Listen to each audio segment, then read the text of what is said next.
Junior, when that fight came to an end, what were your immediate thoughts? I was overwhelmed with happiness. You know, this is something I've been working towards for my entire career. And you know, when you've dedicated your life to something, for it to finally come to fruition all in one night, you know, there's no feeling like it. But then when you saw that Nick was hurt, how did you feel then? Then things changed, and obviously, you know, I turn around and I see Nick lying on the floor, and you know, obviously, all thoughts of myself and the achievement kind of faded away, and I just wanted to make sure he was okay.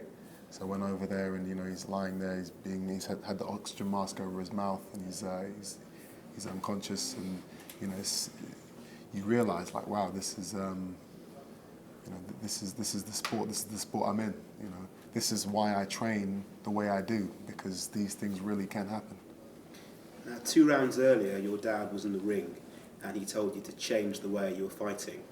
Did you do that? I did.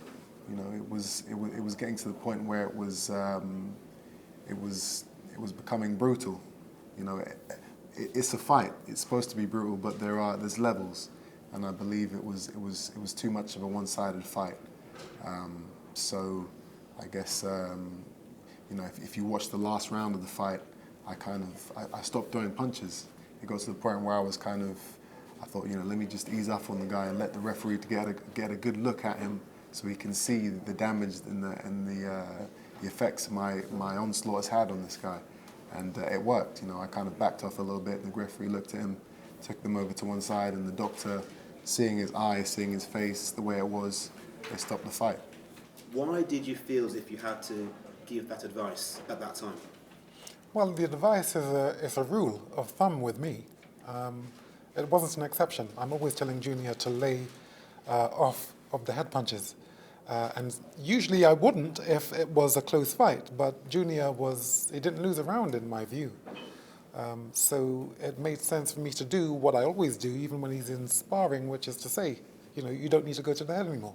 Just concentrate on the body. And actually, how it works in boxing, if you hit the body, then usually you can stop them, upsetting the breathing.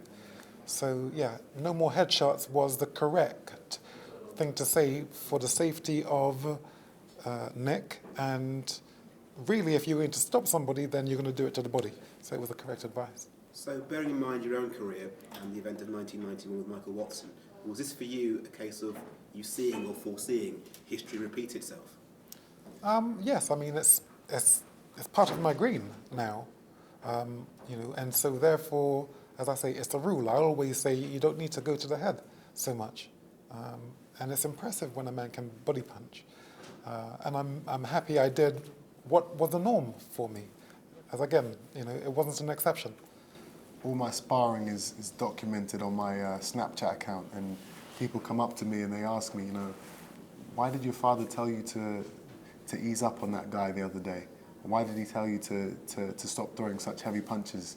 Because to most people, in a fight situation, they believe that you're just supposed to go in there, you're supposed to hate the guy, and you just want to knock him out and hurt him. It's actually the complete opposite. You know, hate, emotions, you keep that out of boxing. It's a business. You're in there to further your career, to win, to earn your living. You don't want to go in there and really truly hurt somebody. You just want to win the fight. And I said that before the fight. You know, Nick, I'm sure you're a great guy. I just want your belt. It's nothing personal. It's just unfortunate that things had to turn out the way they did. But if the fight's anything to go by, you know, Nick is an extremely mentally tough man. So I'm sure whatever situation he's in now, he's going to be able to make it out of there. Should your son never punch an opponent on the head? It doesn't work that way. I mean, you've got to see how a fight is going. But as I say, I mean, it didn't seem to me as though he needed to actually throw more headshots. So, you know, there was a round which wasn't shown because it was maybe 3 or 4 rounds they showed what went on in the corner. Well, in one of the rounds I said, leave his head alone. You don't need to, you've already won the fight. You know, we're not in this business to damage people. We're in this business to score points, raise our standard as a family of fighters, and entertain. This is the way in which this is what we do. We are entertainers in the fight business, and we're real. Are you satisfied with what the referee did by stopping the fight at that time? Bearing in mind, you said to your son at round 8 that the fight should have been stopped by now. I can't speak for the referee. You would have to ask him that. I only can see what I know and what I perceive. And so steering Junior to do what he did turned out to be effective. And I'm happy I did. And any fighter, the fighters are always going to do that, always going to be protective of both combatants.